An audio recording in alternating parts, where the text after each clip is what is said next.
강도를 감동시킨 방정환 선생님. 어느 날 밤 방정환 선생님은 밤늦도록 책을 읽고 있었어요. 그런데 갑자기 창문이 스르륵 열리더니 복면을 한 강도가 불쑥 들어와 시퍼런 칼을 들이대며 선생님을 위협했어요. 꼼짝 말고 손 들어! 그러자 방정환 선생님이 웃으며 말했지요. 아니, 꼼짝 않고 어떻게 손을 든단 말이요. 강도가 주춤하며 말을 바꾸었어요. 그럼 손 들고 꼼짝 마.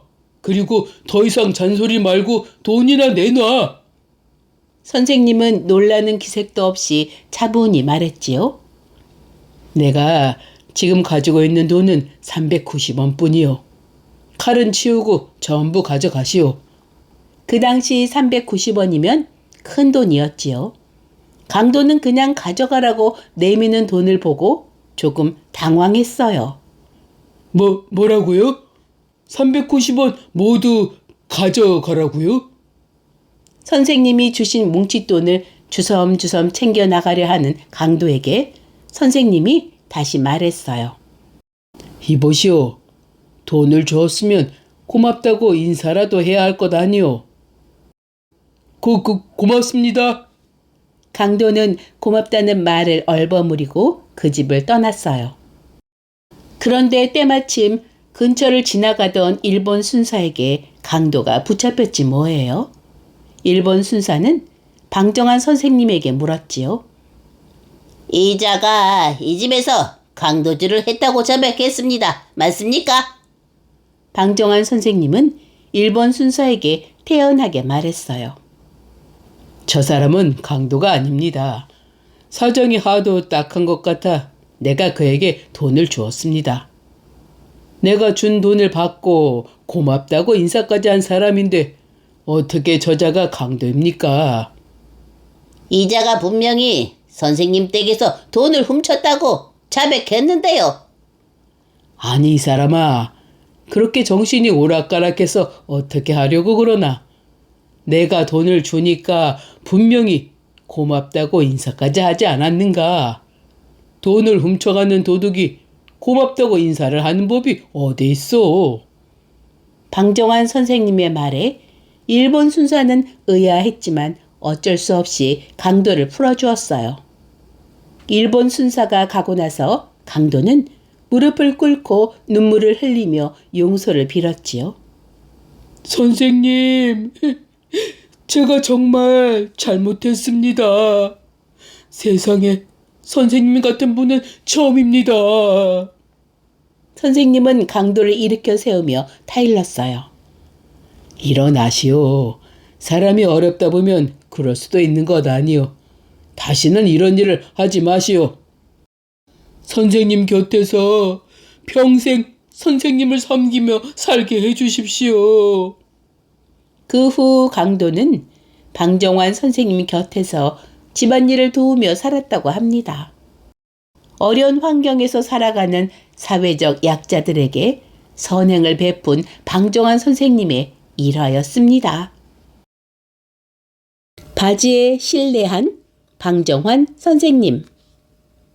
어린이를 대상으로 한 동아구연 강연회였어요. 주 강사는 역시나 방정환 선생님이었지요. 방정환 선생님이 동아구연을 한다는 소식이 전해지자 어린이뿐 아니라 어른들도 모두 모였어요. 학교 운동장에 빼곡히 사람들이 자리를 잡았지요. 방정환 선생님은 이탈리아의 동화 난파선을 실감나게 구연했어요. 구연이 끝나자 어른아이 할 것 없이 모두 눈시울이 촉촉히 젖어 있었어요.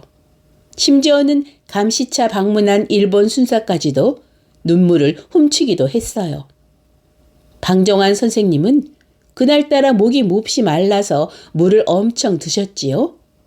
동아구연이 끝나고 급하게 소변을 보려고 단상을 내려와 화장실을 찾으려 할 때였어요.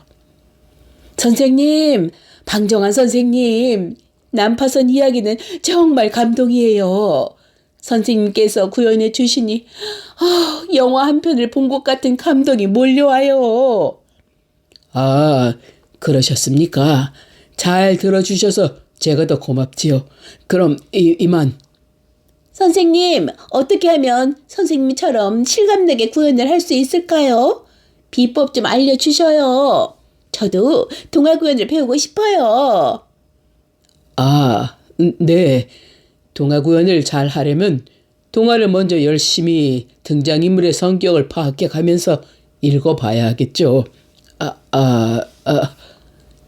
동화를 많이 읽는다고 선생님처럼 구현을 할 수 있을까요? 선생님은 최고의 동화 구현가이십니다. 감사합니다. 제가 좀 급해서 그만 가봐야. 선생님, 다음엔 어디에서 강연회를 하시나요? 멀더라도 꼭 찾아갈게요. 다음엔 어디더라? 그게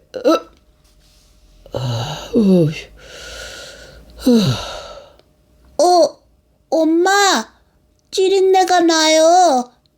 사람들이 방정환 선생님 동화 구연 듣느라 소변도 참다가 싸버렸나 보다.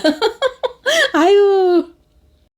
방정환 선생님은 학부모들의 감사 인사에 일일이 답하느라 결국 바지에 실례를 하고 말았다는 이야기가 전해집니다. 그리고 운동장에는 이곳저곳에 오줌을 싼 흔적이 있었다고 합니다. 선생님의 동화 구연에 빠져 화장실도 가지 않고 버티다가 그만 싸버린 것이지요.